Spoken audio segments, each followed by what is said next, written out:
All right, it's Jeremy Miner. Welcome to the call real quick. Got tons of you on here. Like I said, most of you listen to the recordings of these, the archived version.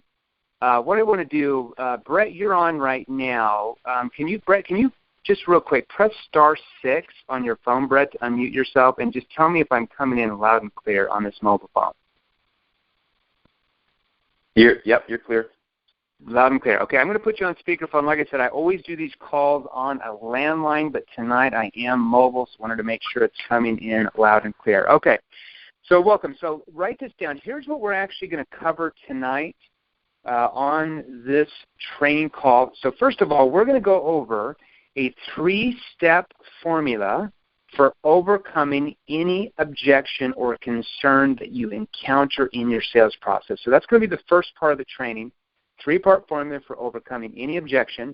Then we're also going to bust a few sales myths, especially for the newbies who just joined here.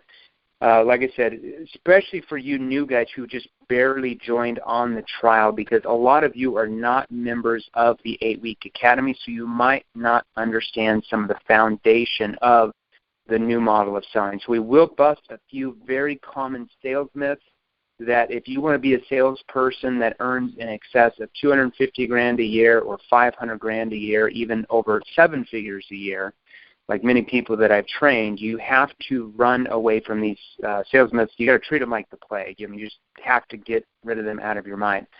So real quick, just a basic introduction about myself.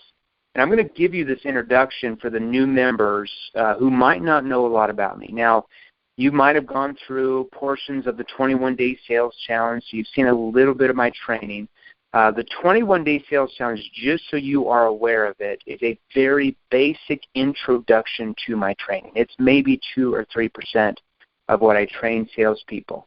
Now, so a lot of you might not know me just because you've just barely gone through some of my training. So I'm going to give you an introduction on that.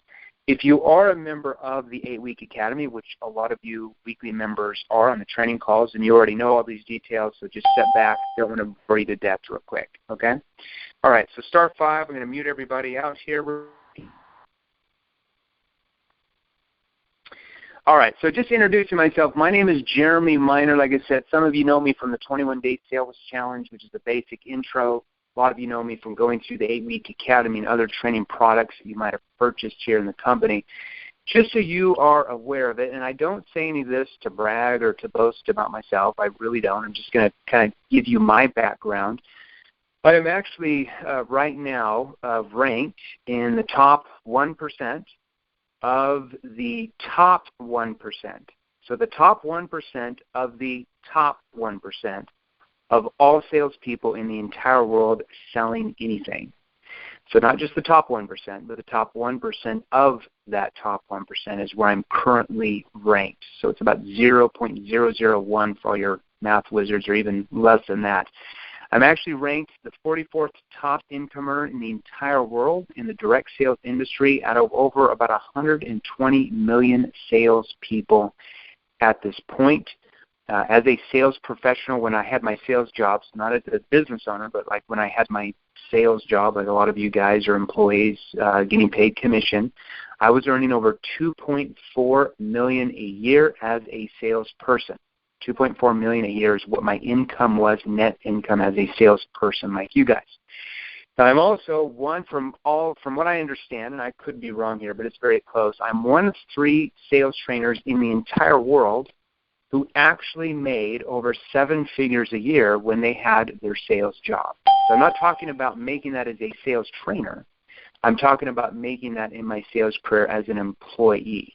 And the reason why I say that is, something that's funny to me. Sometimes, and when I first started learning how to sell from these old sales gurus, 15 years ago, when I got back when I started my sales career, I started as a door-to-door salesman in the summer of 2000 while I was going to college.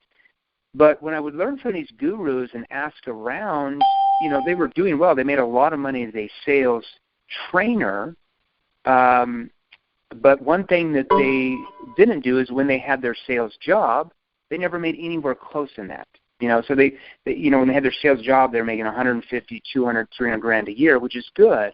But if somebody is training you and you're wanting to learn how to make $300,000, $400,000, $500,000 a year, $1 million a year, if they've never made that themselves, it's going to be very, very hard for them to train you how to do it yourself. Okay, so that's what we talk about.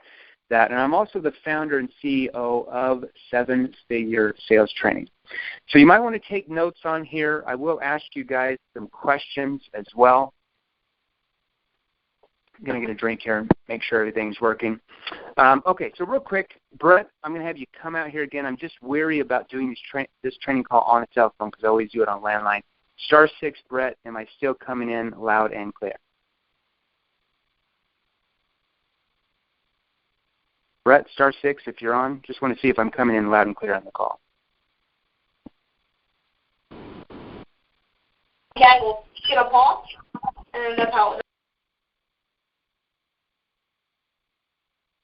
Okay, Brett, *6. Try it now. Just make sure my phone's working properly here that I'm on. You unmuted it. You muted everybody. So yeah. So it sounds good. So okay. So you guys can all hear me loud and clear on speakerphone. I'm going to keep it on speakerphone on the cell phone.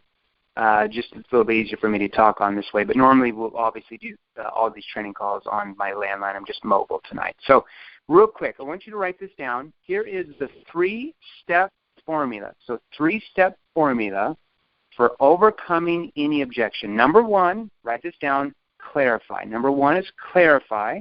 We're going to talk about each one specifically. Number 1 is clarify. Number 2 is discuss. And number 3 is diffuse. Number 3 is diffuse. Make sure you write that down. So I'm going to ask you this. When you're with a potential customer and they bring up an objection such as one of these, like your price is too high, or we don't have the budget for this, or let me think it over, or I've got to talk to my spouse about this, or I've got to talk to the owner of the company before I can make a decision, or is this a scam? What starts going through your mind when people give you those objections? You do what? You go into what I call objection handling mode, right? Because that's what most of you have been trained to do. Now, I know what I sure was. When I started learning how to sell back 15 years ago by the traditional sales gurus, I was taught the same exact thing. And what do? And be honest with yourself, right? We get impatient. We've heard this objection before, and sometimes we do what? We cut them off before they even finish their sentence, and we try to overcome their objection with facts and logic to try and prove and support our solution or what we're selling. Does that sound familiar? Do any of you on here do that? Think about that for a second. We say, well, you know, Mr. Jones, I mean, I know how you feel. You know, others have felt the same way, and this is what they found. Do you ever use what's called the feel, felt, found technique that's been around since the 1950s, literally? Okay, it's one of the first techniques that I was taught by the traditional sales gurus, okay? But here's the problem. What is the potential problem, though, when you're using these traditional selling techniques, these old school techniques, a little bit outdated, right? So here's one of the biggest problems. Have you considered that most of your potential customers have heard your traditional sales techniques from many, many salespeople all of the time? I want you to ask yourself this question.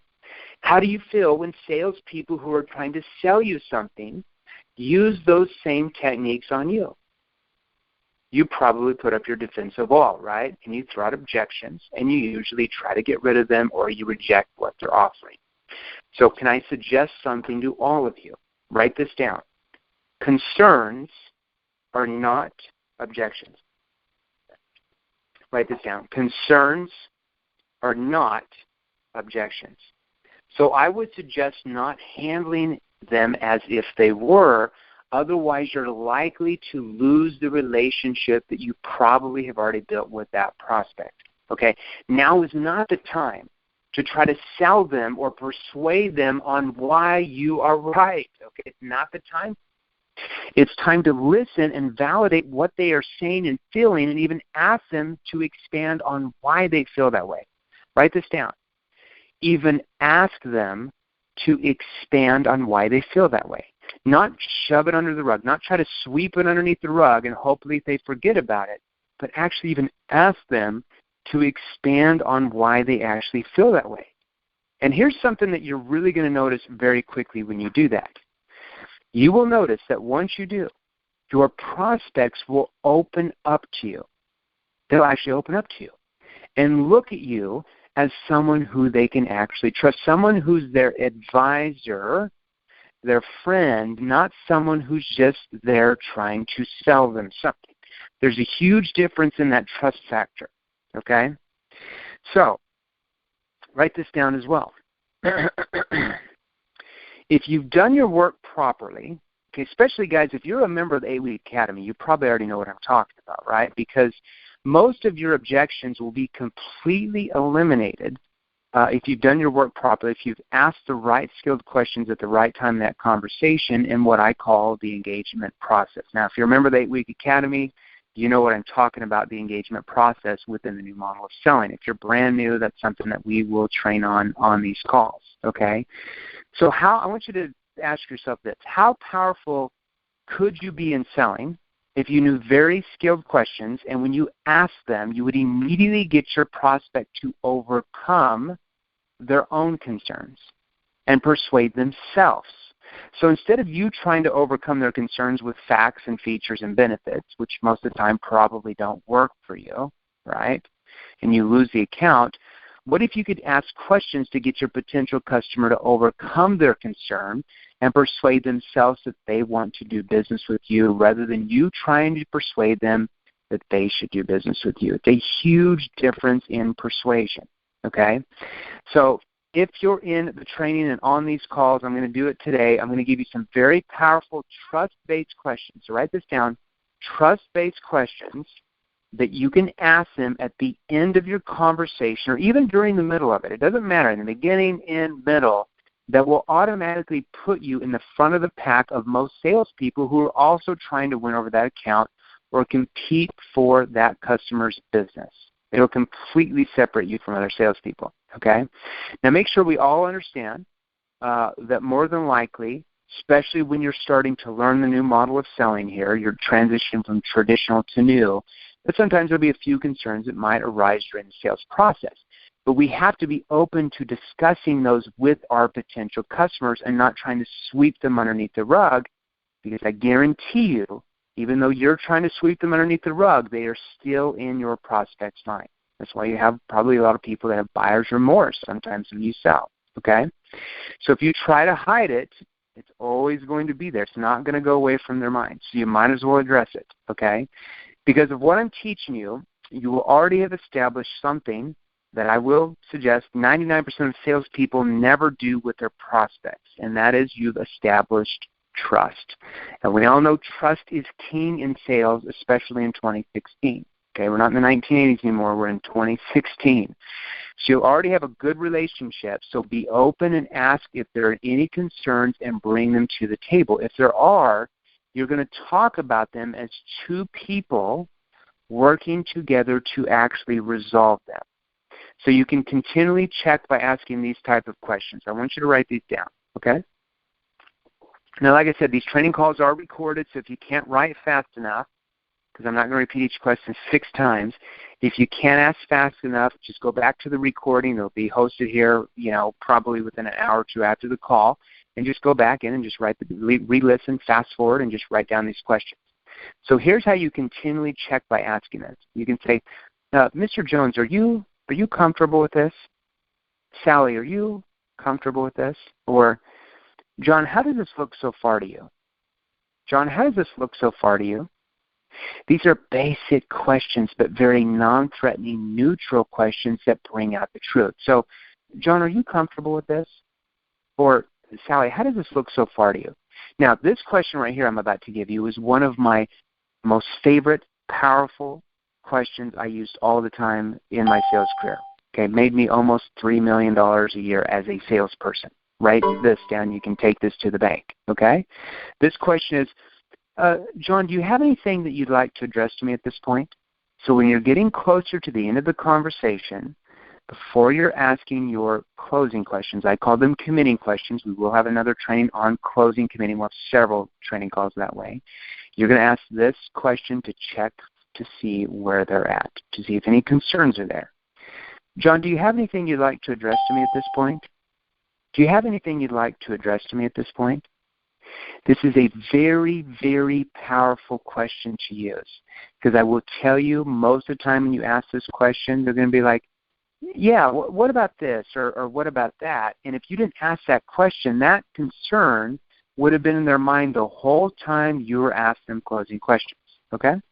So write this down. Here's the 3-step formula to helping them overcome their own concerns. Number 1, like I said, clarify. Number 2, discuss. Number 3, diffuse. Now, let's do this. We're first going to talk about clarifying, okay? We first have to understand exactly what their concern is and why they have that concern. Never assume that you know what their concern is, even if you've heard the same objection 5,000 times. You are losing sales. I can guarantee you are losing sales if you assume exactly what their objection actually means from other prospects. Okay, so you always have to ask clarifying questions to make sure you understand it before you can discuss it and then diffuse it. Okay, so I will tell you, from the salespeople that come to me, 99% of salespeople just assume they know, and they go into what? Objection handling mode. They never ask to clarify what the concern is, and then what happens. Most of the time, they lose the sale. Okay? How does it make you feel when you lose sales? You feel frustrated, right? You have a lowered self-esteem. You might feel rejected or angry. So you never assume you know what's behind their concern, or you never use this. Never use the feel, felt, found. Guys, when I was taught the feel, felt, found, if you're familiar with it, it's an old sales technique. It comes from the 1950s, just so you know. It's very old school. And I'm not saying it won't get you some sales. It's just not going to get you as many sales. You're losing sales because you're actually using it that you should be making. So never say, I know how you feel because I used to feel the same way or others felt the same way and this is what they found, because it has nothing to do with them and their situation and their world. All you're doing when you do that is focusing on who? You're focusing on you, your opinions, and other prospects who they don't even know. Okay? So you have to focus on their world and their problems. So, like I said, Phil Felt found old school objection handling techniques from the literally stone ages of selling. Get rid of those stones, okay, if you want to be a top performer. So it's pretty much saying like yes, but answer. That's pretty much what it is. So I guarantee you that you probably don't know how to feel unless they previously told you. But it's easy. You can just ask them. So I'm going to give you some 7-figure clarifying questions you can ask. Write these down. 7-figure clarifying questions you can ask. I'm going to get a drink here, guys. Hold on. So when you say, here's the first one. John, when you say, then you're going to repeat back what they said. Let's say it was, let's say they don't have the money. John, when you say you don't have the money for this, what do you mean by that? John, when you say that you can't afford this, how do you mean by that? Okay? You're going to plug in whatever their concern is. When you say, so the formula is, when you say, then you're going to repeat back what they told you their objection is. What do you mean by that? Or you can say, when you say, how do you mean by that? Does that make sense? Okay, so just for example, let's say that somebody has a concern. Let's say that you sell leads. I don't know, I'm just throwing something out of the hat here. Let's say you sell leads. You're a lead broker. You sell leads. And let's say their concern is the leads you're selling, the cost per click is too much. Okay, if you're familiar with that industry, you know what I mean by that. So, Sally, when you say the cost per click is too much, how do you mean by that? Or what do you mean by that specifically? They're then going to tell you what they mean by that. And normally, what you think they mean a lot of times is completely opposite of what they really mean. But you wouldn't know unless you ask that clarifying question. Okay? Here's another clarifying question you can ask. John, why do you ask that? John, I'm curious. Why did you ask me that? Or why do you ask that? Very easy. They're going to say, well, I asked you because of this. okay? Helps you clarify and find out what the objection is. Now, here's another clarifying question you ask. Sally, I'm curious, why do you feel this way? I'm curious, why do you feel that way? Your price is too high. I'm curious, why do you feel that way? And they're going to tell you why they feel that way, right? If you don't ask that clarifying question, you wouldn't know. You would just assume and then try to go to objection handling mode. And maybe they don't mean that. Maybe they mean that they need to make a payment or, their budget is coming due in 3 days. You just don't know what they mean until you ask, okay? You can ask this clarifying question. Can I ask you where you got that information from? Can I ask you where you got that information from? Or this, how did you arrive at thinking that way? How did you arrive at thinking that way? Let's say that you're in network marketing. I'll just give you an example of that. That's one of my former industries. And let's say somebody saw your ad online, they're like, is this a scam? Or I just think these network marketing companies are all scams. And you can ask, well, how did you arrive at thinking they were? And then they're going to tell you. And then you can discuss, which I'm going to teach you how to do that. And then I'm going to teach you how to diffuse that objection. It's very easy. Or you can say, well, what do you mean by a scam? What do you mean by a scam? Just question them, because that's kind of weird. What do you mean by a scam? And let them tell you, okay? So the next step, once you know what their concern is and why they feel that way, remember you're going to ask them to expand on why they feel that way, you're then going to do what? You're going to discuss it like a friend talking to another friend, conversationally. How do you build successful relationships? Do you build them by being overly aggressive, pushy, and only caring about you and your own agenda? No. You build them by what? Being open and being conversational, right? That's just behavioral science 101, okay? So you're going to ask them how they see themselves resolving their concern. Let me repeat that. You're going to ask them how they see themselves resolving their concern. It's so powerful, okay? So after you discuss the concern, you can then start diffusing their concerns and helping them overcome their concerns in their own mind with these type of questions. So you're going to diffuse the concern, help them overcome their concern in their own mind, okay? Instead of trying to prove it, what is more persuasive? You trying to prove something to someone, or you asking questions that allow them to persuade themselves from the answers they tell you? If you remember the 8-Week Academy, you know that answer for sure. It's far more. Behavioral science has proven that it's far more persuasive when you ask questions that allow the person to persuade themselves rather than you giving statements and facts and features and benefits trying to prove it. Far more persuasive, like 10 times persuasive. Okay? So here's some questions you can use to help them diffuse their own concern. Write these down. John, suppose it wasn't what you thought it was. Suppose it wasn't what you thought it was. How do you see yourself resolving that concern?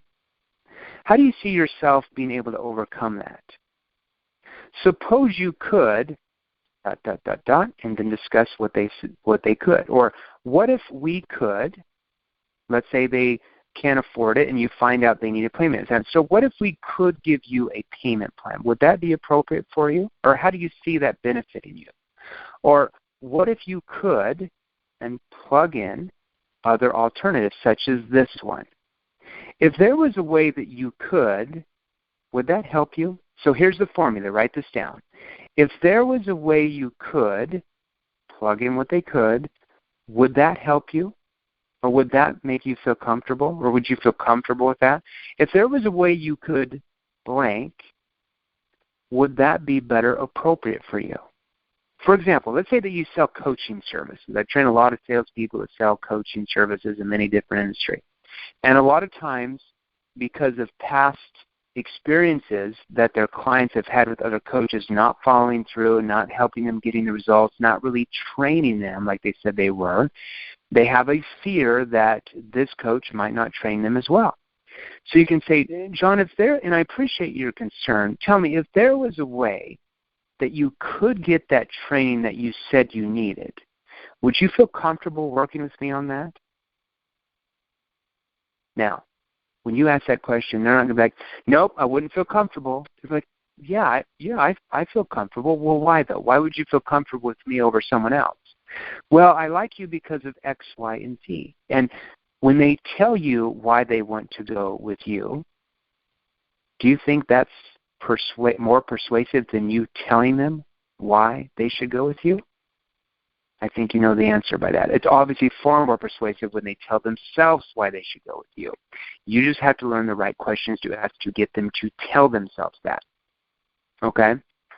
So you can see now about how by never making a statement, or trying to give them facts to prove your point, and using what you know to ask questions, how your prospects can literally persuade themselves to look at things so much differently and question their beliefs on why they're thinking that way. They will then start to persuade themselves to look at your concern much differently, even challenge the reason why they think that way, and even come up with ways they can overcome it. And you can use this process with any concern that you ever encounter 100% of the time. Okay. Now, we went ahead and talked about 3 things as far as clarifying the concern, discuss the concern, and diffuse the concern. Okay, so we're about 30 minutes into the training.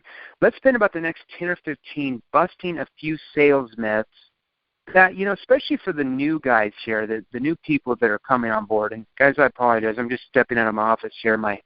While I was training you there for a second, I actually knocked over my glass of water here. So I'm going to step to the bathroom here and get some water. My filtered water's all the way in the other kitchen, another part of the house. I'm not going to walk all the way in there. So let me get some of this unfiltered water. Hopefully this is safe out of my sink. Okay.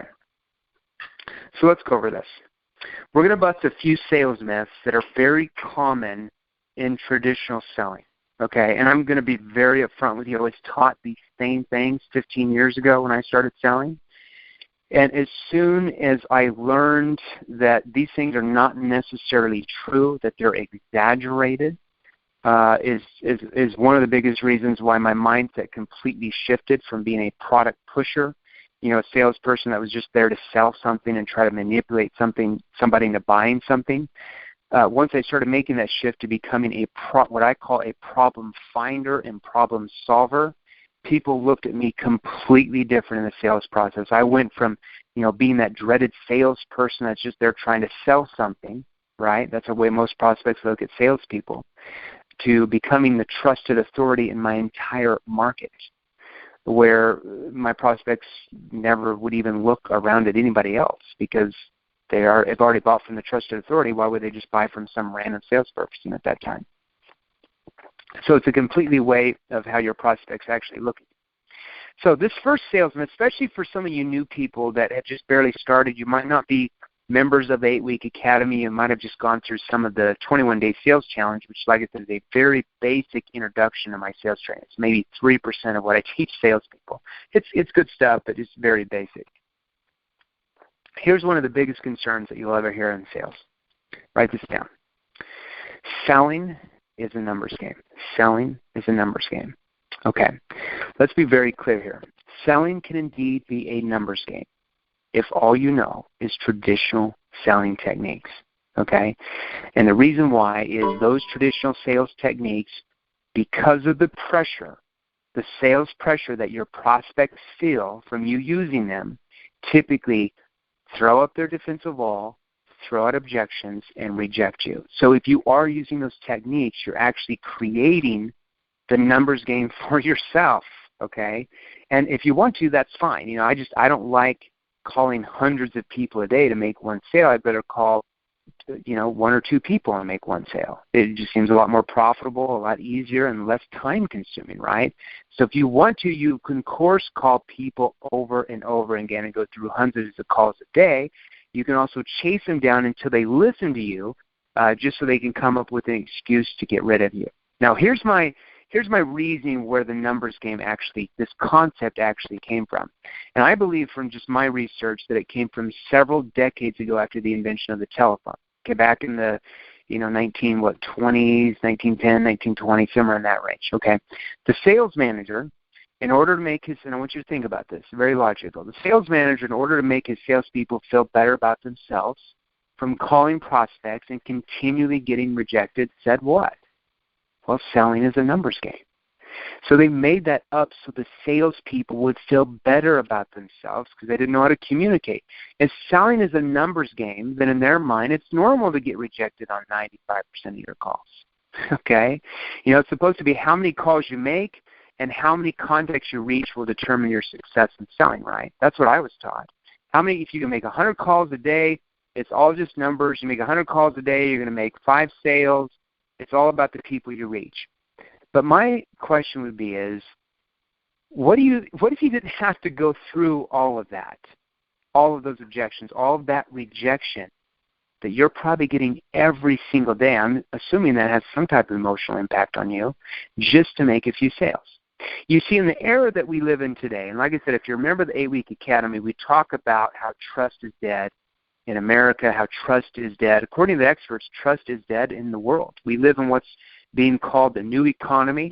A lot of experts are calling it the post-trust era. So trust in the market and really anything is really at its lowest point than it's ever been before. And in our time, write this down, it's no longer the quantity of the calls you make. It's no longer the quantity of calls you make or how many contacts you speak to.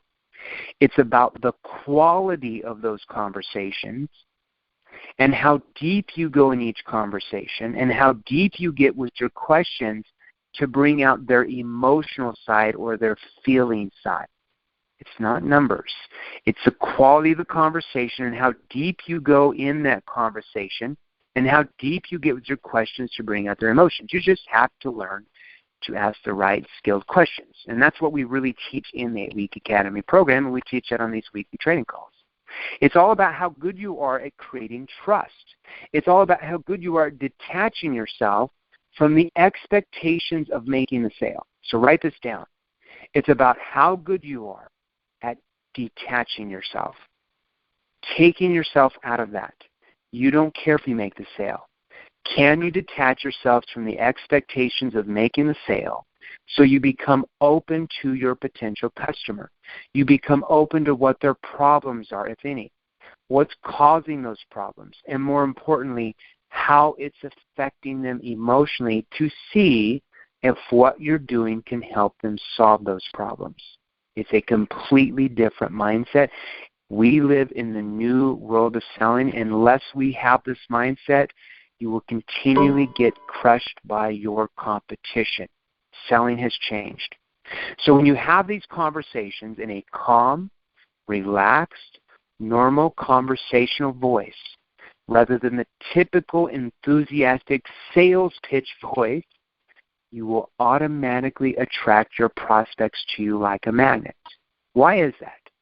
Because for the first time in a long time, someone, which is you, is genuinely interested in them and what they're looking for rather than just trying to stuff your solution down their throat.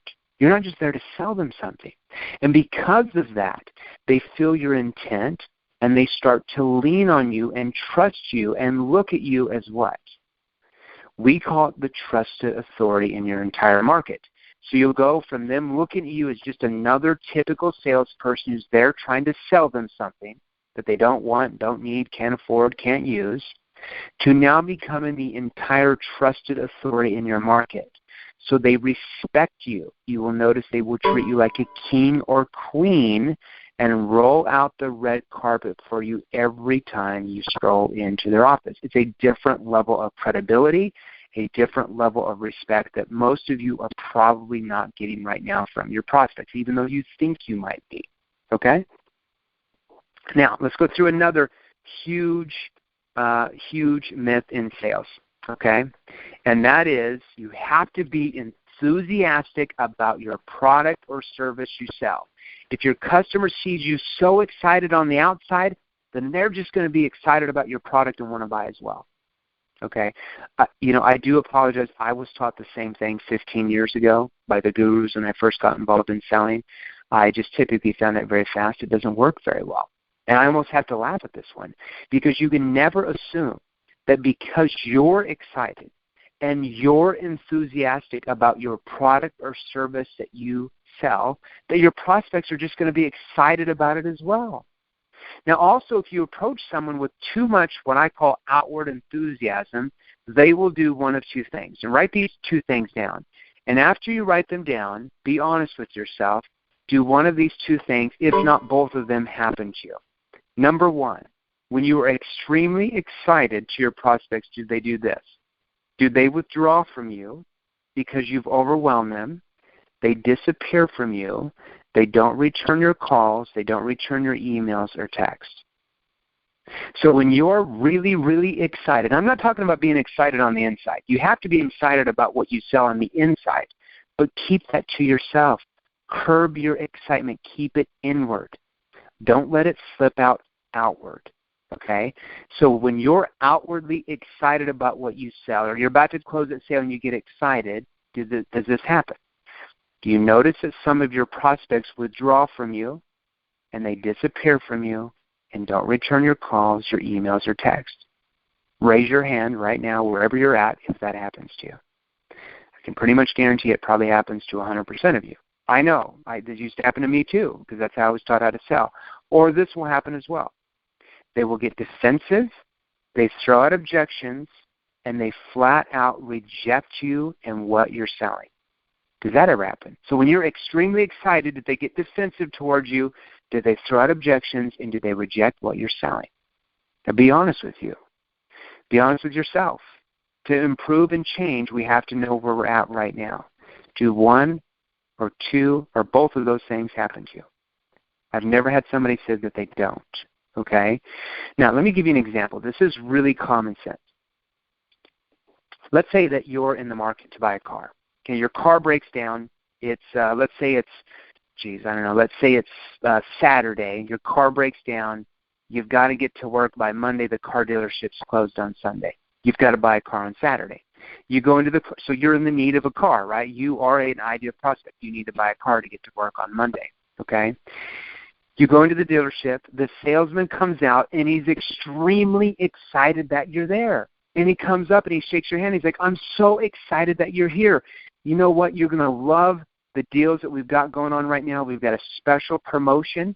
And you know what? Let's go over here and look at this red car over here. This red car, I'm going to open up the engine for you. It has a V8 turbocharged engine that's 510 horsepower. I know you're going to love this car. And actually, let me open up the side door here. It actually has air-conditioned seats now. You're going to love this. People love air-conditioned seats. I want you to say right here. I'll go ahead and test out these seats real quick. Okay, and then you know what? I know I'm getting ahead of myself, but we've got the best finance rates right now. You know, my manager is offering a special promotion for anyone who signs up right now, and I know you're going to love us. In fact, we've got the best customer service. We've been rated the #1 dealer in town 4 years in a row, and we just won the JD Quality Award for the best quality service parts as well. I know you're going to love our dealership and love what I'm going to give you, the special deal today. And the salesperson is excited and keeps presenting the features and benefits. When that happens to you, what do you typically do? When a salesperson approaches you and they're extremely excited about what they sell, what do you typically do? Well, you do one of two things. You withdraw from them and you quickly leave the dealership or whatever they're trying to sell to you, right? You disappear.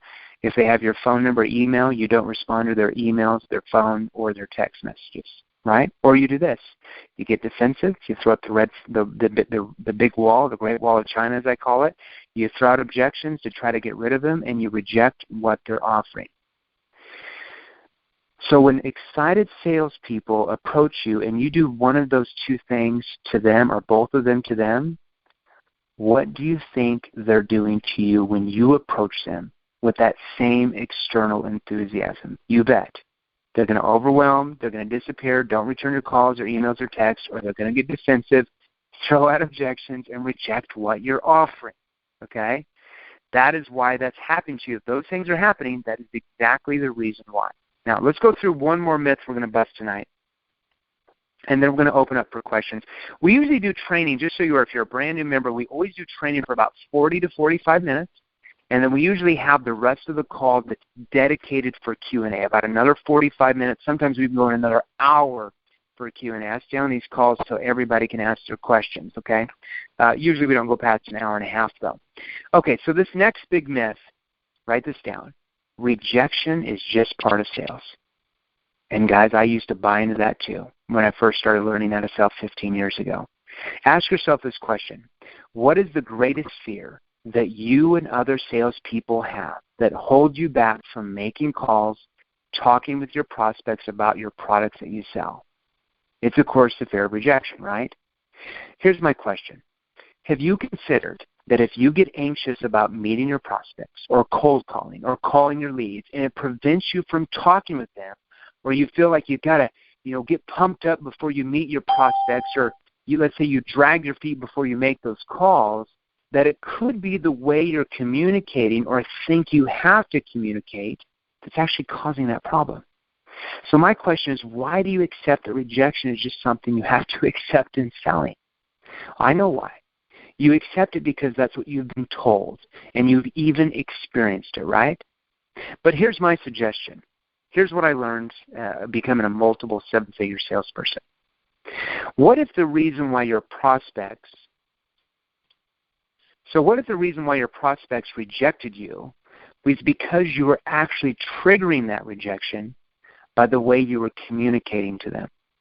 And what if you could learn what those triggers are, the specific words that you're using that are causing them to reject you, so you can take that wording, that languaging out of your sales conversations, okay?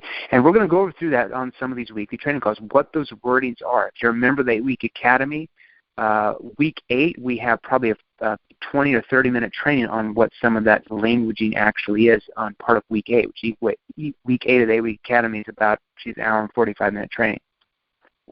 Now, in my experience, there are 2 types of rejections. Here's the first one, the flat, in-your-face, I'm not interested, right? You call, hello, my name is, we are with, I do, and they say, I'm not interested, click. Okay, that's the first type of rejection. And the second type is where your prospect has taken a very serious look at your solution and finds that it just doesn't fit into what they're looking for. Now, the second one can be disappointing, but it doesn't really feel personal, right? So let's take a look at the first one. You've probably been told over and over again that rejection is what? It's part of selling. You got to expect it. You got to deal with it. You got to get thick skin, right? And you might have even learned how to do that way. I learned how to do that way. When I started in sales 15 years ago as a college student, I was like 20, 21, I started selling door to door. And especially using traditional sales techniques, there's a lot of rejection. I got most doors slammed in my face because I didn't know how to communicate properly. So I learned how to build tough skin like probably some of you, right? But here's what I'm going to share with you, and then we're going to go into this Q&A.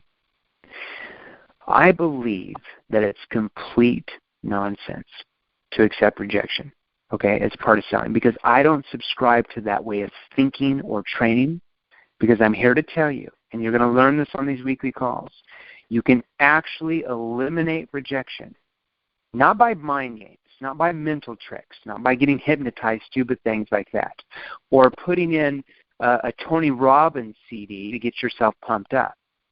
But you can eliminate rejection by eliminating the cause of rejection, the wording and languaging you're using that trigger that in your prospect's mind. And I'm going to teach you that as the weeks go by here on these training calls. Now, let's do this. We're going to go and open the lines for questions real quick. And before I do that, I actually had Beth, she's my right-hand woman, right-hand man as I call her. Beth, if you're on there, I appreciate everything you do. But there was a few of you, I don't know, there's probably like 6 or 7 of you that emailed questions just right before we started this call, like in the last maybe several hours. Let's go through a couple of these questions, and if you're on the call, I'm going to have you come out and kind of explain a little bit better what some of them mean, because I don't know some of your industries or what you mean unless I ask you.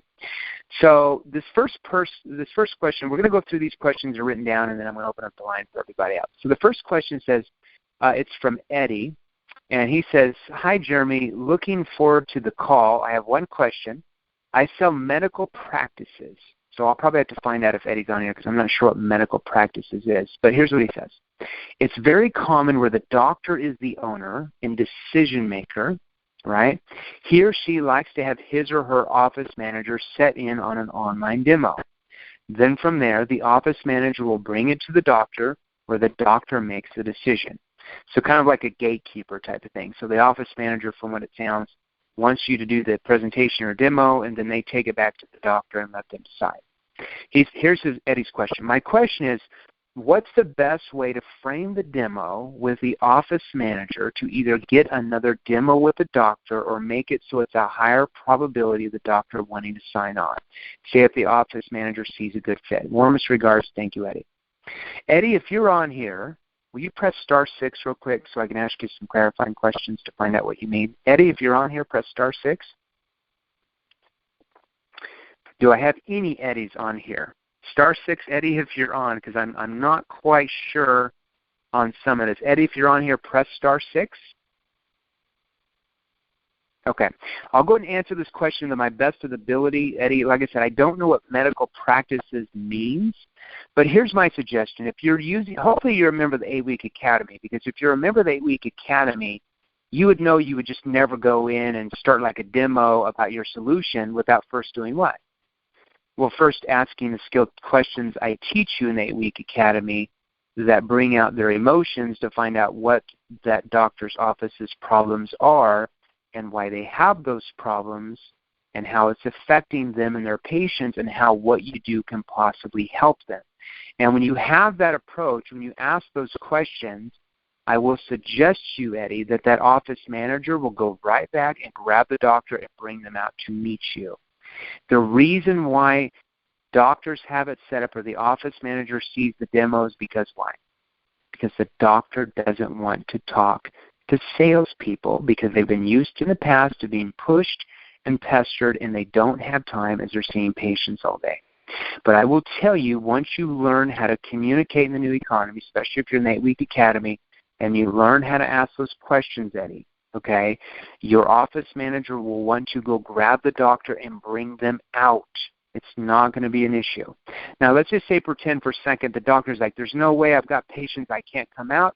And let's say because of your taking them through the sales conversation, those questions, the office manager feels like the demo that you have, the product that you have is what they're looking for to solve their patients' problems and their problems. You can always ask the office manager, yeah, I can appreciate that you probably need to go back and show this to doctor to see if he feels like it'll work for him. Tell me, what do you think the doctor's thoughts are on this product or service? Without him knowing anything, what do you think his thoughts will be? And let them tell you, okay? That way you can better handle the situation. You can also say, well, tell me, I know that you feel like this is what you're looking for from what you told me. What are you going to do if the doctor doesn't feel like it's a fit? What are you going to say to the doctor if he feels like it's not what you guys are looking for? And a lot of times, because the office manager is so involved emotionally with you from your questioning ability that I'm going to teach you, they'll say, well, you know what, I'm going to convince him to do a demonstration with you so we can actually get it right, because I'll probably butcher this up. So I'm going to actually go do this for the doctor. And the office manager will tell you how they're going to get the doctor on your side.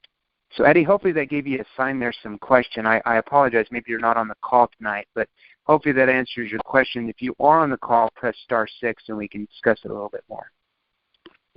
Now, this next question comes from Laura Rainek. She is an executive talent scout. So I'm assuming that means you're like a headhunter or recruiter, right? Her question is, I have a question regarding time. When you set up a meeting with someone, how much time should you set aside? It seems like asking these questions and getting to know someone could take a little longer than the old style of a call. More to come, I'm sure. I'm just finishing the second week of the 8-week training. Okay, so Laura, if you're on here, can you press *6, Laura? Press *6. Laura, if you're on, press *6, please. Hold on, let me make sure I've got this working here.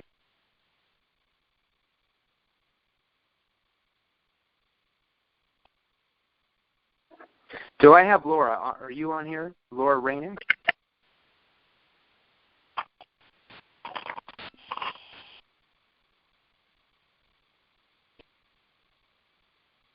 Okay, Laura Rainick, if you're on here, press *6 to unmute yourself. Laura Rainick. Okay, I guess Laura's not on the call. Okay, so real quick, here's how I'd answer that question, Laura. So, okay, so just so you're aware, and I don't know exactly how much time you normally spend, but here's the issue. When you're communicating, like I teach you how on these weekly sales training calls, and I teach you especially in the 8-Week Academy, your questioning ability, you don't have to go in and say, well, I need an hour of your time. None of that matters, okay? If they say I've only got 15 minutes, it doesn't matter. Because of your questioning skills, you usually can go through that properly in 15 minutes, but here's what's going to happen. Because your prospect is talking about themselves the whole time, what their problems are, why they have those problems, and how those problems are affecting them from the skilled questions I teach you how to ask, they are emotionally what? They're emotionally involved in their problems and solving those.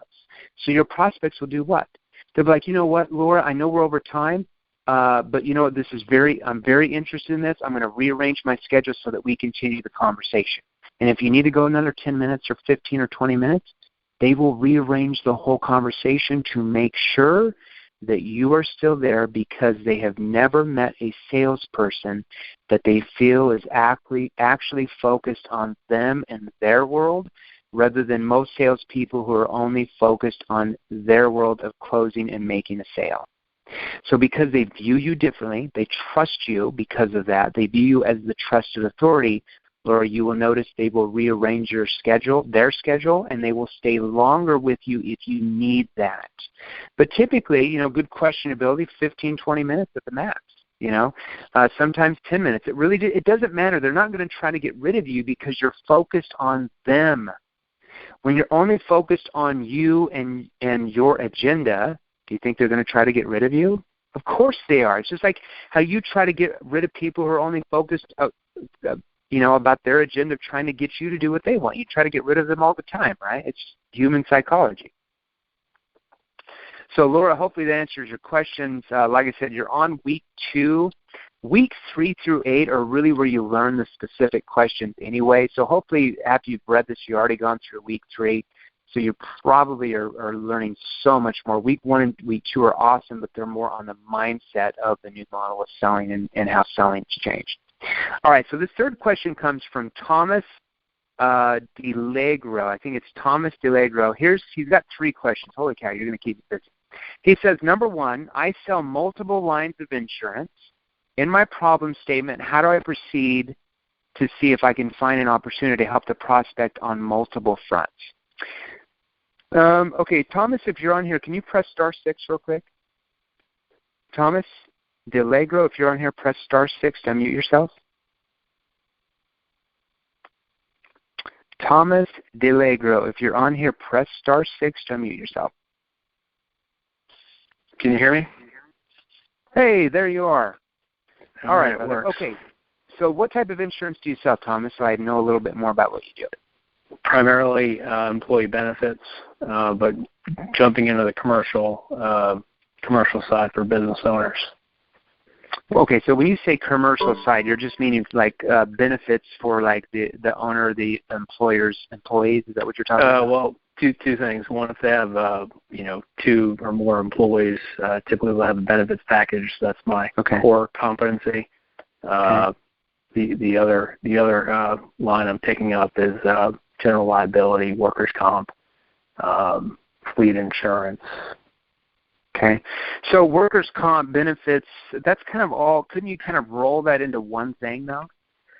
I know they're a little bit separate, but isn't that what most salespeople?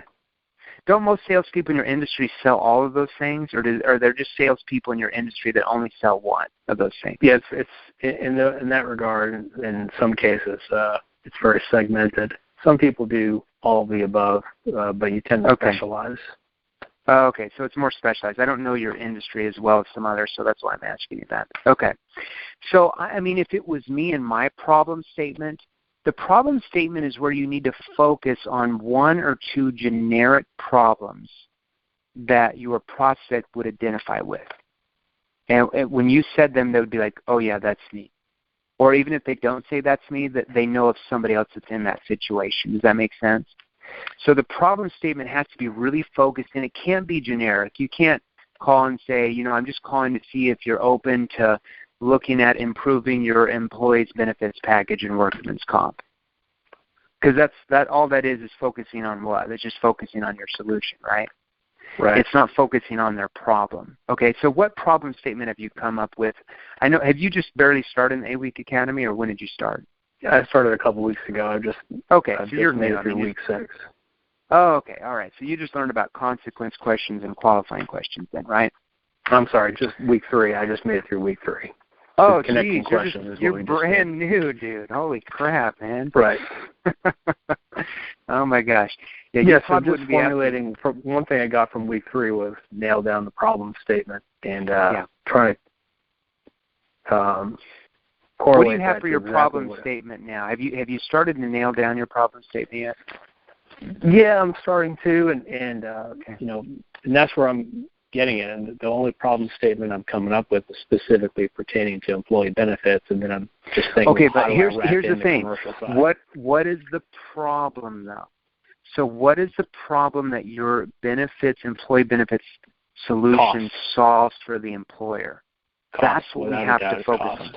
The cost. Okay, we're only focused. Problem statement means what? Problems, not solution. Your problem statement can never have your solution in it, otherwise you sound like a what?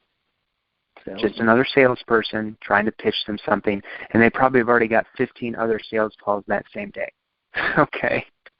So you have to stand out from other salespeople, or they do what? They treat you like every other salesperson. Can you email me information? We're not interested right now. Call back in a month. Do you ever get some of those responses? Yeah. Yeah, exactly. So let's fix that. Okay? Because I guarantee you other salespeople are not calling in focusing on their problems. They're only focused on their solution when they're calling in. So you're automatically going to set yourself apart, okay, just by that. Okay, even though your problem statement might not be that good in the beginning because you're brand new, you're still going to be different, okay? So something like, I'm just calling to see if you would be open to looking at any possible gaps in your employee benefits package that could be costing your firm money. Now, that's just off the top of my head, Tom. I don't know your industry really at all, but we would have to work on that more. But do you see the difference in that? Yeah. How I'm focused on cost, how they might be losing money rather than just what my solution is? I feel like everybody in the industry is focusing on cost, though, so I'm just trying to be unique. Yeah, okay, I know, but what are 2 or 3 things that your solution solves? That, like, if they didn't have you, what would they be losing out on? If they didn't have your solution, what would they be losing out? That would help me if I knew those things. What they've been losing out on? I haven't fleshed that out. Really. That's what we need you. Yeah, that's what I need you to flesh out. What are the problems that your solution solves? And be very specific. It solves cost. How does it solve cost? Tell me how it solves cost.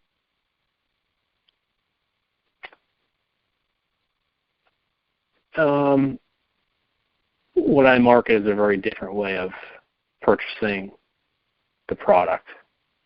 Okay, but we got to be specific. How does it solve how does it save them money? What is the specific thing that it does to save them money?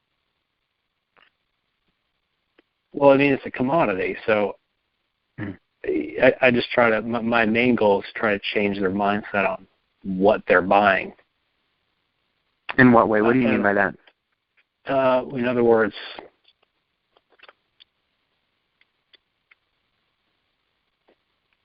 rather than buying an off-the-shelf product, I try to get them to, adopt different ways of approaching it. So it's a very niche type thing. So I'm just, and again. Yeah, no worries. I'm not trying to put you on the spot. I'm just trying to help you come up, because we're not going to have time to come up with your whole problem statement tonight. It could take 30 minutes to do that. But what I'm trying to do is trying to help you come up with a few generic problems that when you said that, they would automatically click in their mind. Okay? And like I said, I don't know your industry good enough. I'd have to know far more detail to come up with that problem statement for you. You know your industry 10 times more than I do, right? But right. Well, something, here's an example. So just as you were talking, you kind of triggered something. So, everybody knows that healthcare is outrageously expensive, and it's going to be that way regardless. What I try to get people to do is to recognize the fact that there's two sides to the equation. There's the cost of the plan plus the benefits you're passing on to your employees. Virtually nobody's happy with the coverage they have. So I try to say, save on the cost of the product, but also put in a quality plan to, maintain employee morale and attract and retain quality people for your company. Okay, so that's an issue that these employers might be having, right? Their Exactly. benefits package might be causing their employees to have lower morale, and maybe they're going to other firms that have better benefits. So that's a big problem, right? That's a big problem. Okay, huge problem. Okay, right. So something like, I'm just calling to see if you would be open. That's the way it is. I'm just calling to see if you'd be open to, and that's not how you start the problem statement. That's just the second part. So, and if you're in the week 3 in the academy, you know how to start it, right? I was calling to see if you can help, right? So that's how you start. But the second portion of the problem statement is, and that's in week 3. I'm just calling to see if you'd be open to looking at any possible gaps, and we might change that. I don't know. I'm not sold on possible gaps because I don't know your industry, right? But open to looking at any possible gaps in your employee, you would call it benefits plan? Is that what you call it? Exactly. In your employee benefits plan that could be costing, that sounds a little bit too long. So I'm just calling to see if you'd be open to looking at any possible gaps in your employee benefits plan that could be causing something about how their employees losing morale, and actually on top of that, actually causing you to overspend. Are they overspending on their plans? Is that what they're doing with other companies? Yep. Okay. Yep, causing them to lose out on opportunities to retain quality employees and attract new ones. Okay, so keep working on that, Tom. Yeah, keep working on that. You don't really want that to be too long. I mean, it really needs to be short and specific. And usually when people start off with their problem statement, they make it like a whole paragraph. Be very careful with that. Just the main thing is to get them to say, well, how do you do that? Well, how do you do that? Well, that seems interesting. How do you do that? And then you go into your personalized introduction that's a little bit longer, and then you start going through background questions to find out what their situation is and so forth and so forth. You haven't got to that point yet because you're just finishing week 3, okay? But you're going to learn about all those questions in week 4, 5, 6, 7, and 8, all right? So something about, I'm just calling to see if you'd be open to looking at any possible gaps in your employee benefits that could be causing you to pay bloated charges and causing your employees to X, Y, Z. And like I said, we need to come up with something more tighter than that, but just off the top of my head, that's a good start, okay? So I want you to keep working on that this week. So let's see what you have by next week's call. We'll do the next week's training call the normal Monday. We always do it Monday most of the time. So, come up with that in the next 4, 5, 6 days. Work over the weekend. Let's work on that on Monday as well. Okay. But, hey, you got a couple more questions here. I want to answer those. You said in the commercial insurance, the renewal dates for policies can be months away. In some cases, the customer will usually request a call back later in the year. What is the appropriate response to that? So let me ask you this. When you say the renewal dates, explain that a little bit more so I know what that means, because I'm thinking one thing, it might mean another thing. Yeah, so typically they'll enter a contract with their current policy. It'll go into effect typically January 1st or whatever. Let's just say for this example, it's January 1st. Okay. I don't know that calling in cold. For all I know, it could be July 1st or August 1st. Sure. But I'll call in as, great, Tom, nice meeting, nice talking to you. The only problem is our contract expires at the end of the year. You might call them back in December or November when it's closer to my renewal date and we can get into more detailed conversations. Okay, so what I would do in that sense is I would want to find out a little bit up front within the first 3 or 4 minutes at the most what their renewal date is, because I'd want to qualify that. Because are they able to break these contracts or not? In some cases they can, in some cases they can't. Well, it really depends. I mean, how many cases can they? What type of penalty? Do most people break these contracts, or do they just no, we can't break the contract? I would say in the majority of cases they typically can, but there's all kinds of ramifications for them, their businesses, and for the employees if they break it early. I see. Okay. I mean, gosh, I'd have to know more details about how that looks, like what those ramifications are. We don't have time to go through on that call. Right. But in most cases, I would ask, and you're going to learn qualifying questions in week 6, so that's really going to help you to qualify up front a little bit, especially at those type of calls, because if they've got a renewal date that's 9 months away, then you're not able to really help them at this point. I'd want to move on to somebody I can help that's closer to the renewal date, right? Right. So you're going to learn qualifying questions in week 6. Make sure you pay. Now, don't go out of order. Keep going through week 4, right. Week 5, week 6. But you're going to learn qualifying questions in week 6 that teach you how to qualify that person up front with different questions like that to find out really what their renewal date is. Because if their renewal date's a month away, it's a lot different than if their renewal date's 10 months away. Because if it's that long away and there's all these ramifications, it might be better to look for somebody else who's a little bit more qualified, if that makes sense. Yep. That's what I would do if I were in your shoes. Okay. So many salespeople waste so many time with prospects that aren't qualified. Don't waste your time on prospects who you can't help, right? Just say, I apologize. It doesn't look like your renewal date's 11 months out. It doesn't look like I'm going to be able to help you. Here's my number. You're welcome to get back to me at that point if you feel like I can help you at that point. And just move on. Okay. That's what I would do. Now, question 3, generally speaking, is the phone work the best way to make your pitch? Most of the webinars have been centered around phone scripts. Does anything deviate with network plan, meeting someone socially, and the subject of what I do for a living come up? Okay, well, the reason why you're asking me that is because you've only gone through week 3. Right. Okay. Yeah, week 4, 5, 6, 7, 8 are more specific. Week 3 is all about calling leads and prospecting. The other weeks are not. Okay. But those same connecting questions, background questions, those are used in any type of sale. Doesn't matter if it's door to door. Doesn't matter if it's business to business. Doesn't matter if you're calling a lead. Doesn't matter if you're sitting right across the table or if somebody asks you what you do for a living. Especially with you might have friends that, hey, what do you do for a living? Or you meet them at a social event, and that's somebody who could possibly qualify for what you sell, right? It's with your industry that you are. So one thing I do want you to get rid of in your mind is that word pitch. I never want you to think about pitching again, okay? Because pitching is that old school mindset where you're there and you just got to present your solution, right? I will tell you the number one cause of objections and rejection is because the salesperson presents their solution far too early in the conversation. And because the other person is not involved emotionally yet, the person will typically reject what you're offering. So just that type of mindset, that wording pitch, just take that out of your vocabulary, all right? Okay. Sound good? Yes. Can I tack one on, and I apologize for others. This will be really quick.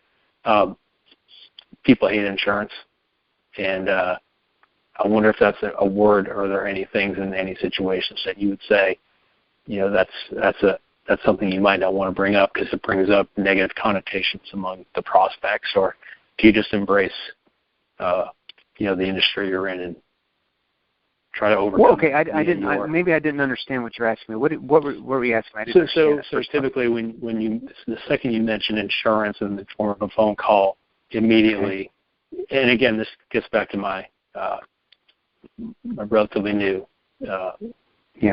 coming to you. Second I say insurance on the phone, you can just sense the hackles on the prospect. Everybody's getting insurance calls. Yeah, because when you're calling, you're saying, hi, my name is, I'm with, we do, right? So all you're doing is focusing on who at that point? Myself. You're focusing on yourself and what you sell, your solution, rather than focusing on their world and what their problems are. That's why you're getting that rejection. Okay. 100%. That's all you're going to do. Right. Just eliminate that, because you don't really even need to. Your problem statement doesn't have insurance in there. Right. You just got to think of yourself as the trusted authority rather than just somebody trying to pitch something. Right. When you start to think of yourself as an authority, the trusted authority, rather than somebody pitching a solution, and you communicate in that manner, you start learning the questions at Week Academy, people won't treat you like that anymore. I mean, they'll look at you like, hey, that's our insurance guy. Like he's the authority. Like why would we ever even look at anybody else? It doesn't matter if your price is twice as high as the other guy. They're still going to go with you because they look at you differently. They just view you differently. Okay. All right, those are good questions, man. Good questions. Thanks. All right, so the next guy, I got a couple more questions here that we're going to open up here. This is from Adam Hires. He says, hi, I'm a loan officer. My sales is directed to real estate agents. And this is what he said. First, I am using your training, and it is helping me a ton. I am now getting 2 to 3 appointments every single day. All right, congratulations, Adam. I don't know if you're talking about the 21-day sales challenge or if you're in the 8-week academy, but whatever you're going through, congrats on your success. He then says, how would you specifically structure the training towards this type of sale? Okay, so let's answer that question. So, Adam, hopefully you're on here. Adam, if you're on here, Adam Hires, can you press *6 on your phone? Press *6 on your phone. Adam Hires, if you're on here, press *6 on your phone. Adam Hires. Okay, so Adam, I don't know if you're talking about if you've gone through only the 21-day sales challenge or if you remember the 8-week academy. The 21-day sales challenge is like 3% of my training. The 8-week academy is 14 hours of training, just a completely different training program there.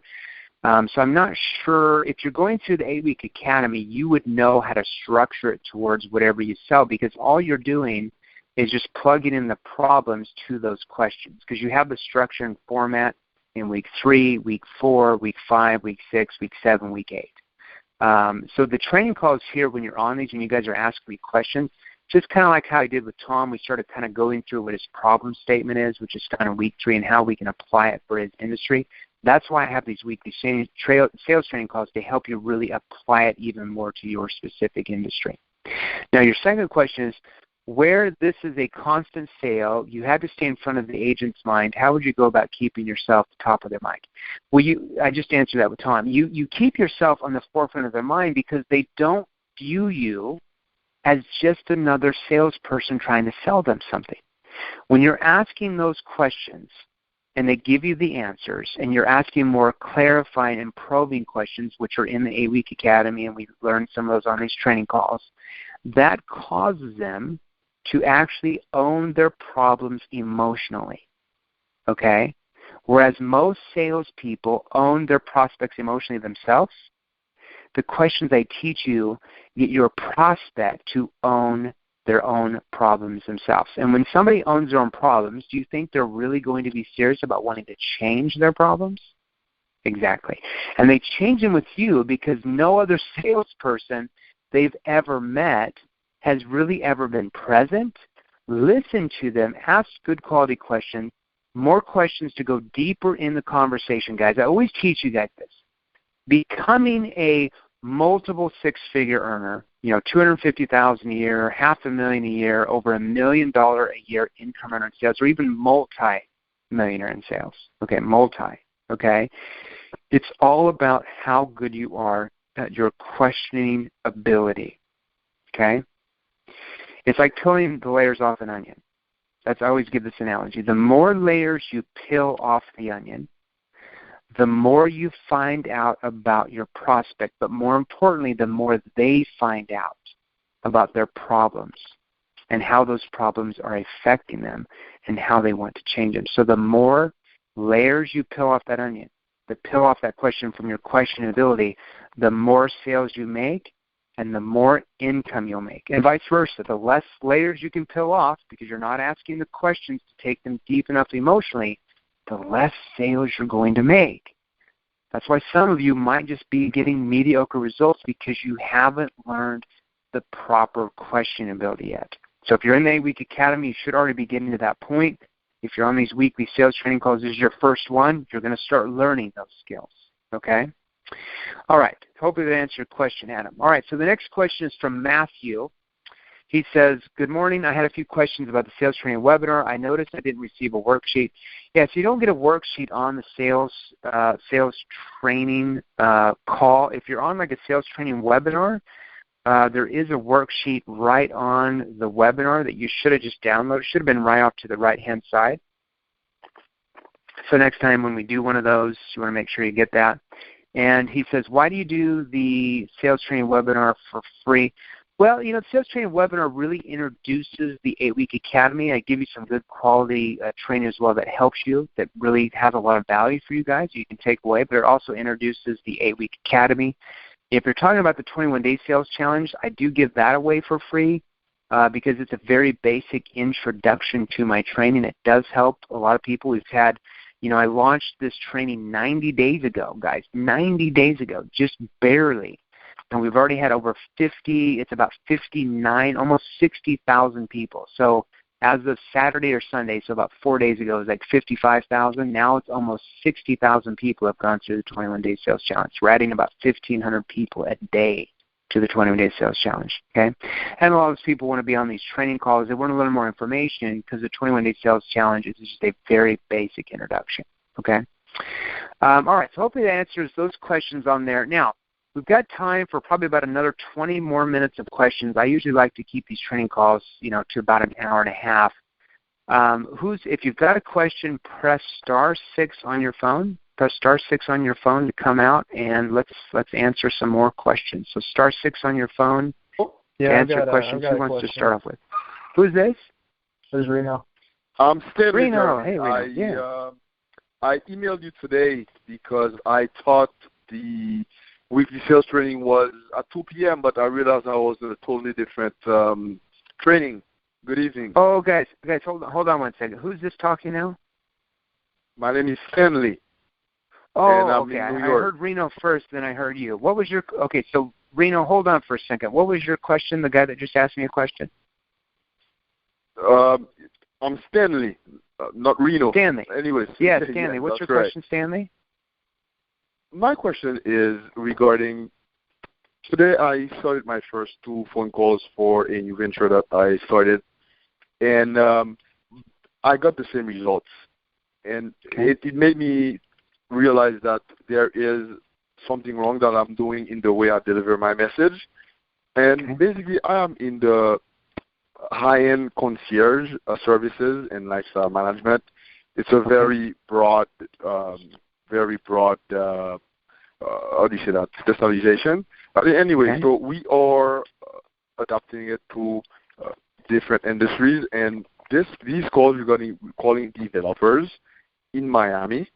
And let's say for the developers, as an example, we are targeting the entire building for high-end luxury. And for one building, let's say we put laptop in every condo unit plus.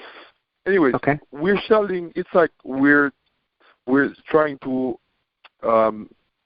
pinpoint what types of service perks and. Okay, so Stanley, just for due to time's sake, so everybody can ask a question. What is your specific question? Okay, my specific question is regarding my both my problem statement and my personal introduction. Because so are you a member of the 8-week academy? Yes, I bought everything. Okay, perfect. Okay, how long ago did you purchase 8-week academy? Approximately 2 weeks ago. I've been through it all, even many times, and I've applied it to different. I know it all basically, and so.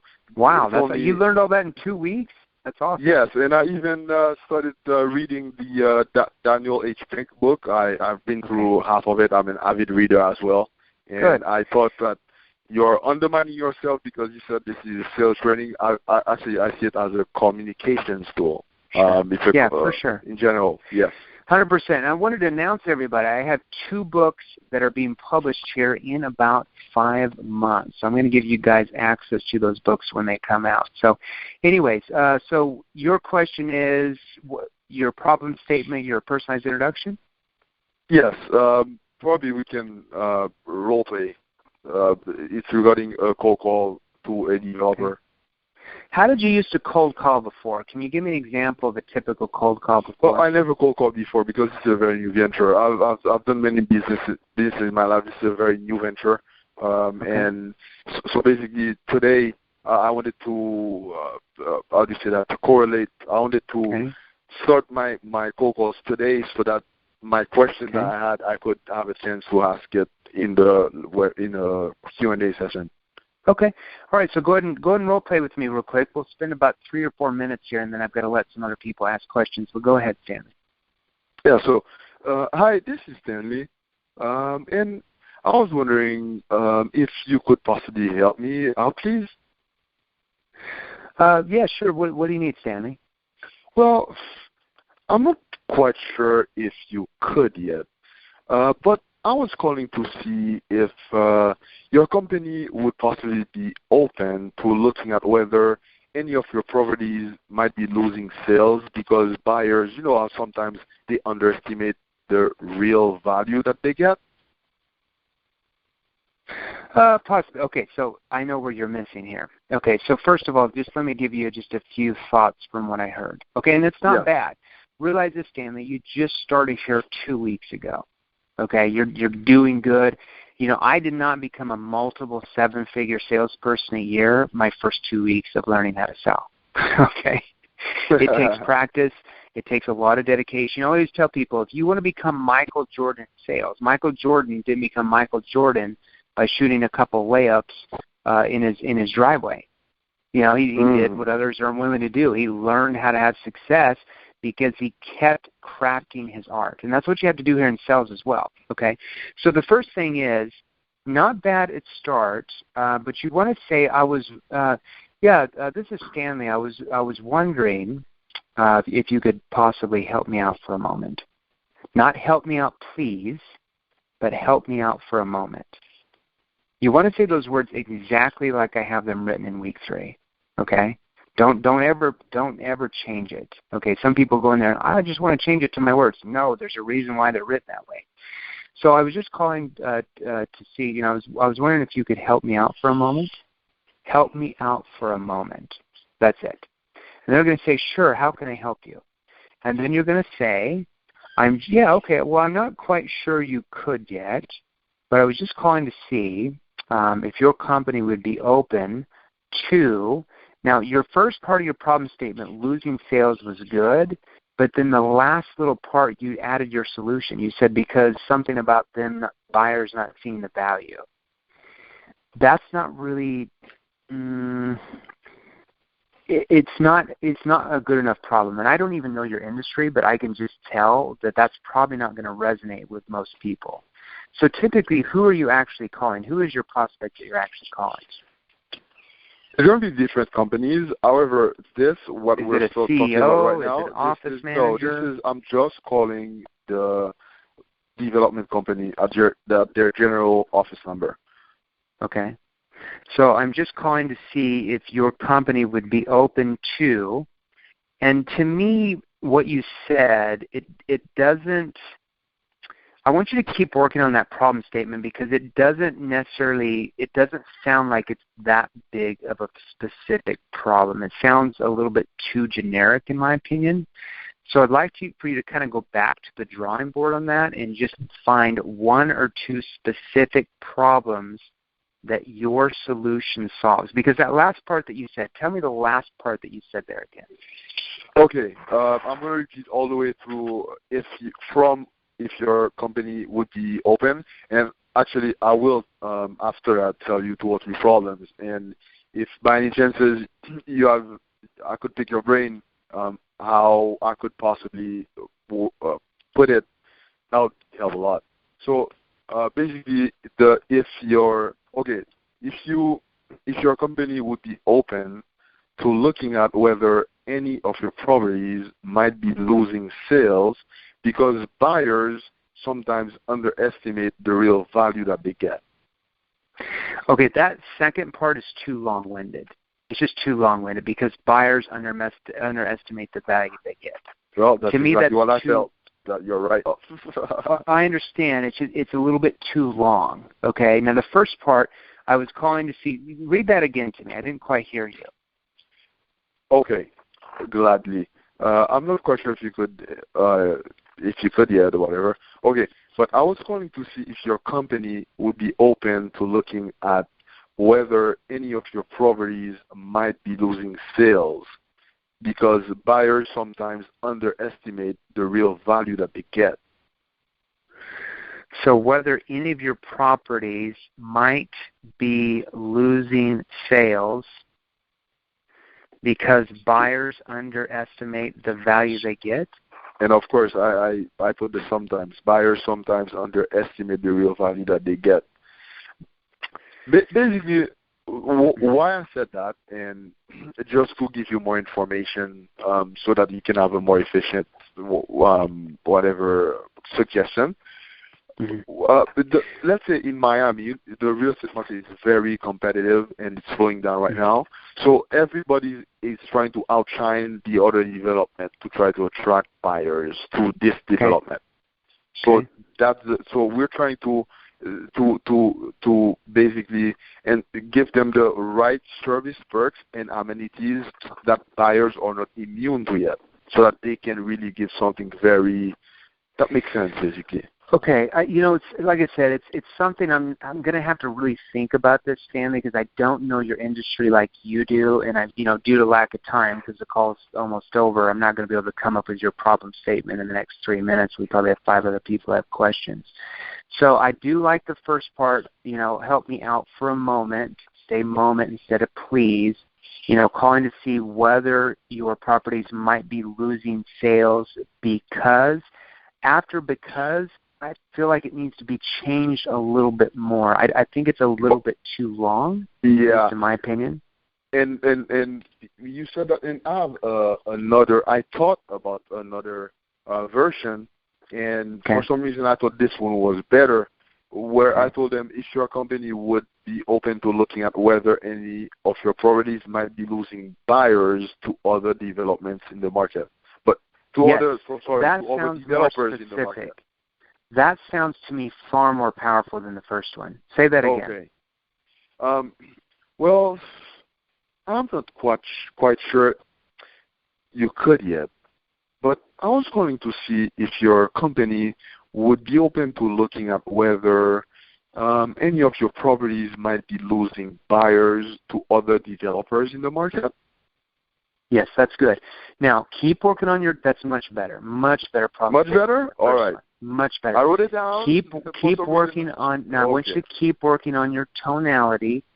Sound a little bit more natural. You're going to get more natural as you practice that, because right now it still sounds a little bit like you're reading it off the script, right? Okay. So I want you to sound more natural. It's because mainly you just started 2 weeks ago. Okay, as you practice that more, practice it in front of a mirror 1,000 times before you make a phone call. It's just like you're an actor, right? Like Brad Pitt, when he's in a movie, he's reading lines, but he sounds very natural, right? It doesn't sound like he's reading from a script, even though he's probably memorized his lines, right? So it sounds very natural. So I want you to keep working on that. Thanks, Stanley. That was really good. I really like that second one, actually. Oh, wow. All right. That's good. All right. Good job, brother. Good job. All right, Reno, I know you hopped on here. And Jeremy, also I sent you basically a summary of what I do. And also, anyways, I sent you an email. I was just talking to people from your team, and you'll find way more information. And if you have any suggestion from that, please feel free to hit me up, basically. Okay. Yeah, I'll definitely do my best. And realize, guys, I'm extremely swamped with getting your stuff done. So sometimes it takes me a while to look at your stuff, but I appreciate it, Stanley. Okay, Reno, are you on? I know you had a question real quick. Yeah, I'm still here. Can you hear me? Yeah, loud and clear, Reno. Welcome to the call. All right, cool. Well, I'm happy to be here. So I got a couple questions. Well, mainly just the one that I posted on Facebook. I've been really trying to tighten up this my problem statement and my personalized introduction. Okay. I'm just having a hard time, like, really. I mean, I'm trying to stay generic on what's like the biggest issues. I mean, we had a little time to talk last time about what those issues were. So basically, I mean, what I'm using now is I'm not using any tonality in this yet. But I was just doing the whole looking at whether any of your possible hidden gaps in your business that might be causing you to lose repeat customers. That's where I'm at right now. But So you're talking about your problem statement, right? Yeah, my problem statement, and then the personalized introduction too. So just the problem statement, I know it can be better. I just, they opened up our, so I sell to retail stores, so retail supplement shops like GNC and vitamin shops, stuff like that, but just independently owned businesses. So I actually don't sell to franchises, but stores like that, just so you have a little bit of background on what I do on a day-to-day basis. It's all cold calls. So, the biggest problems in the industry are, obviously with retail just in general, generating traffic, foot traffic, and undercutting or price matching due to online. So I was just, I wanted to see your thoughts on how I could tighten this up so I can have a little bit more success. I'm on the Facebook thing here. I see it here. I'm just trying to find you here. Okay, so this is what you say. This is what I come for. I'm going to bring to the call tonight. This is Reno. I was wondering if you could possibly. This is Reno. I was wondering if you could possibly help me out for a moment. Sure. How can I help you? Well, I'm not quite sure you could yet, but I'm just reading what you said here, Reno. Yep. But I was calling to see if your company would be open to looking at any possible hidden gaps in your business that might be causing you to lose repeat customers. Now, if somebody said that, would most are you mainly talking to shop owners when you call, or who are you calling? I'm talking, so it's either a shop owner or it's like a manager. So sometimes I deal with a gatekeeper, sometimes I don't. Yeah, that's fine. Okay, so either or, it doesn't really matter. So when a business owner in your space, the supplemental space, or an office manager hears that there might be gaps where they're losing repeat customers, would that ring a bell in their mind? Would they be like, well, how do you do that? Would that ring something like, oh, yeah, that's us, or, geez, could that be us? Would that cause them to think that way? Is that a big problem in your industry? I believe it would. Foot traffic's pretty huge, and customer loyalty in our market is like pretty big. So that's why I came up with that. I just didn't know if how that was going to come off or sound. It sounded good when I kept reading it back to myself.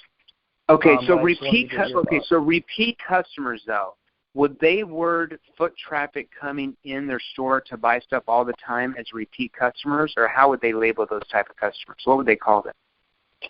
I was using customer retention, but don't use I didn't know customer retention. Don't use customer retention. That's too salesy. Hidden gaps in your business that might be causing many of your customers to shop around or repeat. Would they know what a repeat customer means? Is what I'm trying to ask you. Like if I said repeat customer, would they be like, oh yeah, customers that come and buy more stuff from me than one thing? Would they know what that means? Yeah, they would. Okay, so I think you keep it there because what you just said, that sounds too salesy. Okay, now realize, Reno, you really have to work on your tonality because a lot of times it's not just necessarily the words you're saying, but it's your pace, it's your confidence, it's how natural conversation. It's actually how the conversation sounds. Okay, so I'm just going to role play with you. Hi, this is Reno. I was wondering if you could possibly help me out for a moment. Sure. How can I help you? Well, I'm not quite sure you could yet, but I was calling to see if your store would be open to looking at any possible hidden gaps in your business that might be causing you to lose repeat customers to other stores. I might even put that, to lose repeat customers to other stores. Okay. Would you say other stores? I actually had that in there. I did actually have it in there. Yeah, I did have it in there. Because you lose repeat customers to your competitors. Would you say competitors or to other stores? What would they be more familiar with? Competitors, because everybody's against everybody in the supplement world. Okay. So yeah, that would resonate. It might be causing you to lose repeat customers to your competitors or to other stores. And then they're going to say, well, if you're doing it right with the tonality, they're going to say, well, how do you do that, or what do you mean?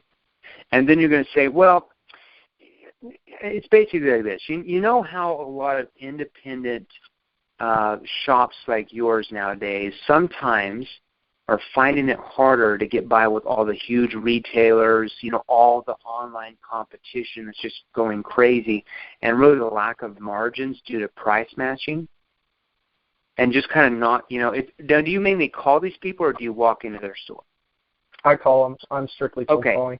Yeah, so you strictly cold call. Lack of margins due to, dude, this is a really good personalized introduction, the first part. With all the huge retailers, that would be a problem, right? Online competition, I know, is probably a problem, and probably there's not a lot of margins there if they're price matching.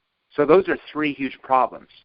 Now, would most of those store owners be like, yeah, that's me? Oh, dead on. Yeah. Okay. So that's perfect. You need to keep it the same. Here's where we might want to change it. Well, what I do is I help stores like that.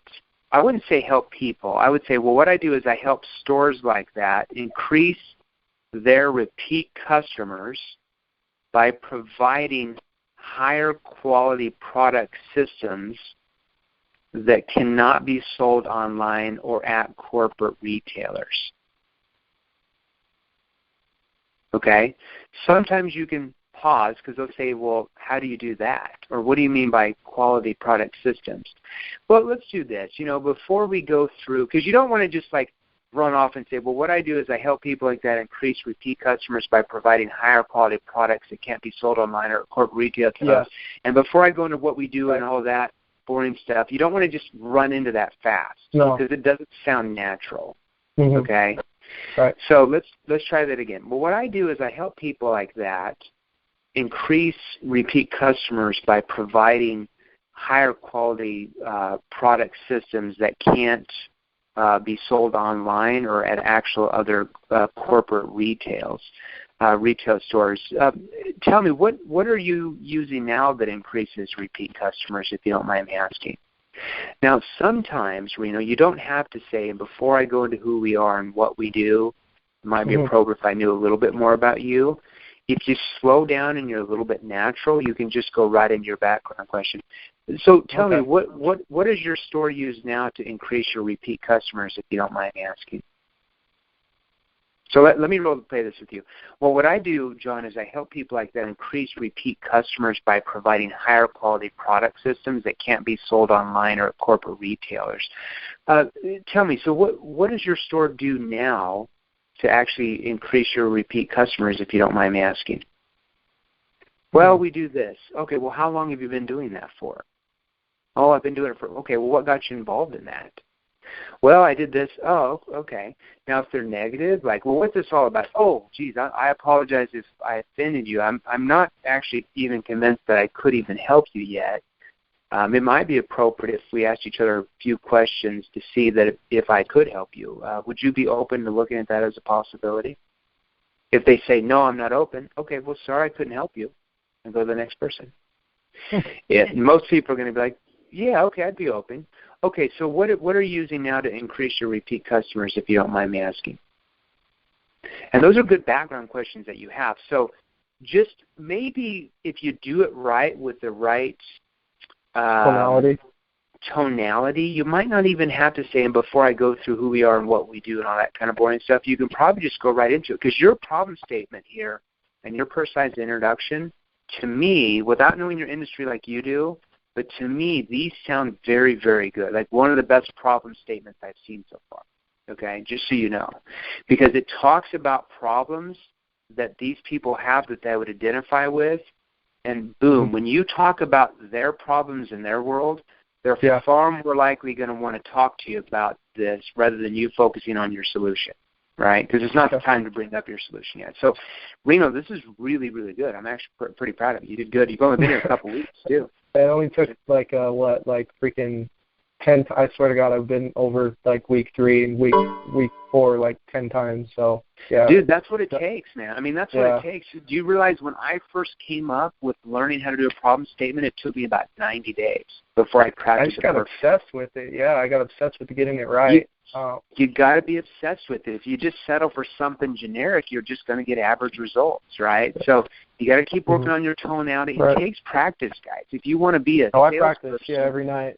Yep, I record myself. I record my calls. I listen to myself most definitely. Dude, that is awesome. When you take it that seriously, you will easily double, triple, quadruple your results that you're getting within the next 3 months, dude. Good job. I do have one last question here. Yeah, fire away. And I'll be quick with it because I know your time's valuable. I just want to know how you would approach like a graveyard account. So they also gave me a list that I call from prior customers that no longer do business with the company. Some of them are 6 months, some of them are a year, some of them are multiple years out. How would you like structure like an intro on that? If they were multiple years out, do you think they would even remember you? Remember who your company was? Is there multiple years out?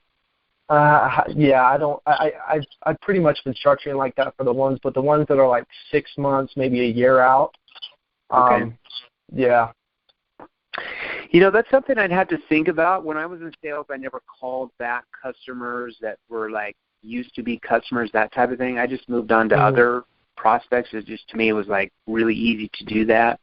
I'd have to think about that, Reno. Off the top of my head, you know, you'd use the training to come up with something. Hey, it's Reno with, your company. I know that we, did business with you 6 months ago. I was just curious. I was reading over your profile, and it looks like we no longer do business together. I was just curious, what caused your company not to use our firm anymore, just so we know on our side? That could be a way to start it. Like I said, I don't know your industry like I know the industries I've been in, but something like that. It's just a non-threatening call, right? It's not a sales call. I was calling you back. I was looking at your profile here. I noticed that we did business with your firm 6 months ago. I was just curious, was there a reason why your company stopped using it? Okay. It's funny that you say that because that's the approach I've been using, and people have actually been pretty open. I've been using it as like a messaging system on Facebook too, and people have been really good at getting back to me, especially if I use the first intro for the cold call. Did you? Before I did. I've been saying, yeah, this is Reno. I was wondering if you could possibly help me out for a moment, and then I wait for them to respond, and then I go in to. So when you're asking them, I was just curious, what caused you, to stop using our company, and they tell you. I would just go into background questions. I would say, if it's a major concern, you'd have to, like we just talked about, clarify, discuss, and diffuse it. The objection, right? But if it wasn't a major concern, it's like, well, who do you use to keep your repeat customers coming back in your store now? And what do you use to do that? And you go right back in your background. Boom. Okay. Yeah, that makes a lot of sense. That's what I would do. Yeah, because that would be easy. Yeah, that would be easy because you just go back into it. Like, let's say if they just, we just got a new store manager and whatever. Blah, blah. Oh, okay. Well, what do you actually use now to increase your repeat customers? Oh, we've been using XYZ company. Oh, how long have you been with them? Oh, for about 90 days. Oh, curious. What got you involved with that company? Well, we did this. Do you like what you're doing with that company? Do you like whatever you do? And you go into it. You go right into it. You go to problem, background questions, problem questions, guys. Everything you sell, it doesn't matter what it is. After you ask those initial connecting questions or whatever, background, problem awareness questions, solution questions, consequence questions, it's all the same, guys. It doesn't matter if you sell cell phones to jumbo jets to hats to houses. It doesn't matter. Make sense? Yeah, that makes sense. I went and got index cards today too for that. So perfect. Yes. So when I first started learning how to sell, I wrote down 3 or 4 background questions, 3 or 4 problem awareness questions, 3 or 4 solution questions, 3 or 4 and I just memorized those suckers like it was my lines in the movie. And my whole job depended on me memorizing those lines and those questions. And it took me a while to do it, but once you have it down, you're like a machine. I have one last comment, and I'm just swear I'm done. So this is not even a question. So I got you guys updated the MP3 so we can listen to it on our phone. Okay. I only have one issue with it. It doesn't. There's a setting that you guys have on the SoundCloud that doesn't let me to skip around. So I can't move my thumb and go to like a minute 30 or to like halfway through the call. So like if I wanted to listen to when you help. Oh yeah, I know what you're talking about. Just bring that up to Brian and Beth. Just post that on Facebook like you did before. Anytime you have a question, like technical questions, just tag Brian Dulaney and tag Beth Jolly. Oh, okay, they'll cool. get it. They'll get it fixed for you, dude. I don't know any of that technical stuff. Yeah, I've been blowing up the Facebook with that tech stuff. So, dude, no, it's all good. It helps all the other members. That's why we have these Facebook things, because it helps other members learn and grow. So sometimes when you guys like hit me up for questions and it takes me several days to get back to you, it's just because I'm so freaking busy. Oh so. yeah, I don't ever expect you to. I'm actually surprised how fast you've been getting back to me. So. I do my best, man. Sometimes my wife doesn't like it at 11 o'clock at night before I'm going to bed, but I do my best, guys. All right. Well, I'm done. So, yeah, you can move on. You answered everything. All right. Cool. I'm excited. Okay. So let's get time for one more question. We're about an hour and 47 minutes here, but I'm going to take one more question tonight. Let's make it a quick question. Star 6, hey. Unmute yourself. Star 6. It's Patrick. Who's this? Patrick from Canada. Oh, Patrick. Hey, Patrick, what's your question? Yes, I was wondering, when you get to a new city, what is your approach to generate, new business in a new city, for example? What do you mean, what is my approach to generate new business? What do you actually sell, Patrick? As I was saying, with ACN business, like you have the internet surveys. Oh, ACN. Okay, so how do you generate business right now? Call leads? Do you talk to people you know? What do you do now? Yeah, it's mostly people I know and people I know. So now I'm going to be moving to a new city, so I was wondering, okay. how to now, are you a member of the 8-Week Academy? Not yet. Okay, yeah. So that's the 8-Week. Yeah, so the 8-Week Academy is, it's 14 hours of training. So like Reno was just talking about his problem statement and his personalized introduction.